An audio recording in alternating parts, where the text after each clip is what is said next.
Have you ever heard of a dung beetle? Do you know what they are? Dung beetles are these little insects anywhere from less than an inch all the way up to about 2.5 inches long. You know what they do all day? They collect dung. Yep, animal waste. They'll roll it into a ball and push it around. They'll guard this ball. They're going to protect it. They even love it. You could call it they're precious. Now, can you imagine walking around collecting piles of animal waste, rolling them into a ball, and then obsessively guarding that ball as if your life depended on it? Sounds ridiculous, right? Well, I have to admit it, but for years, I was living like a dung beetle. Welcome to Small Business Big Visibility, the podcast empowering you, adventurous small business owners, to attract your ideal customers and boost your revenue. I'm your host, Jason McKenzie. Each week, we'll explore easy-to-implement tools and strategies to take your business to new heights and build the lifestyle you want.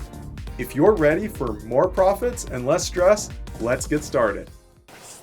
Yep, years ago, I started a business, and I had this belief, one I'm not actually really proud of, but I believed I was uniquely qualified, uniquely skilled, and only I could make my business successful. And you know what happens when you think like that? You don't leave room for other people. Even when I did bring people in, I was guarded, I was cautious, but the truth was I was just scared. So I would hand them a tiny piece of my dung ball,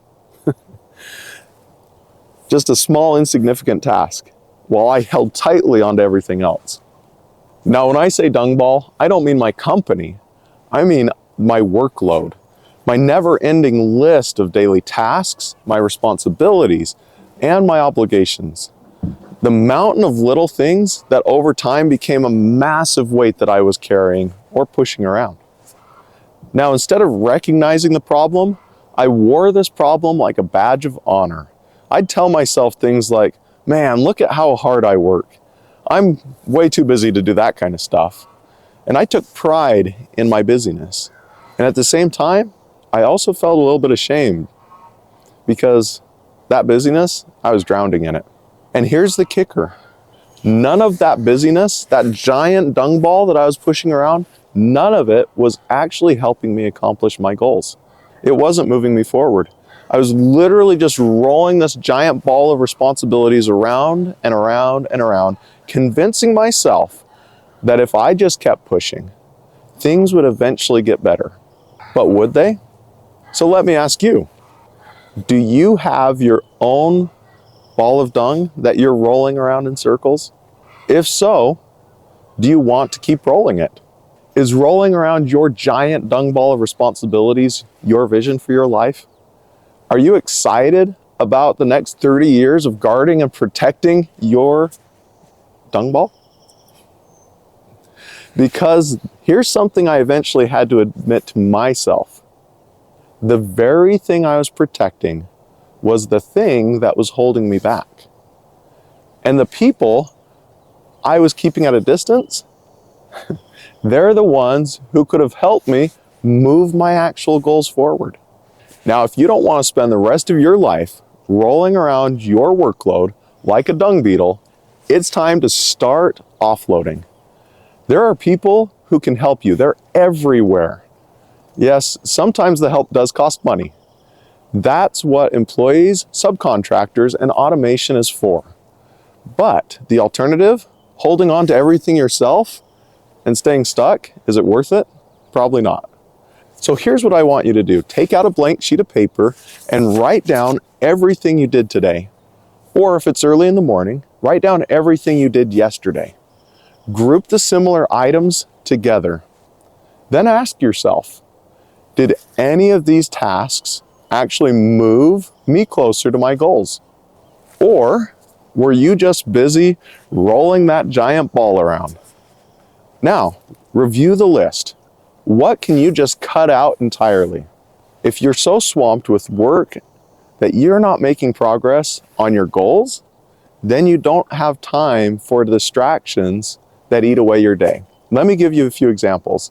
This could be social media, it could be TV, it could be meetings that don't matter. Now, for the things that you can't cross out, how do you make them take less time? Can you be more efficient? Can you create a process or a system for them? Can you delegate or automate them? Whatever the solution is, the most important thing you can do is make that ball get smaller. Reduce the time, the energy, and the attention it demands from you. Then you can redirect that time, energy, attention into something that's actually going to be moving you forward.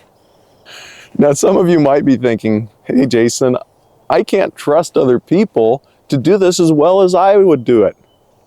Yeah, that was the lie I told myself for a while too. But what I realized was the task that I thought only I could do, it wasn't true. And the people I thought weren't qualified, they could be with the right systems and training. And here's the biggest realization.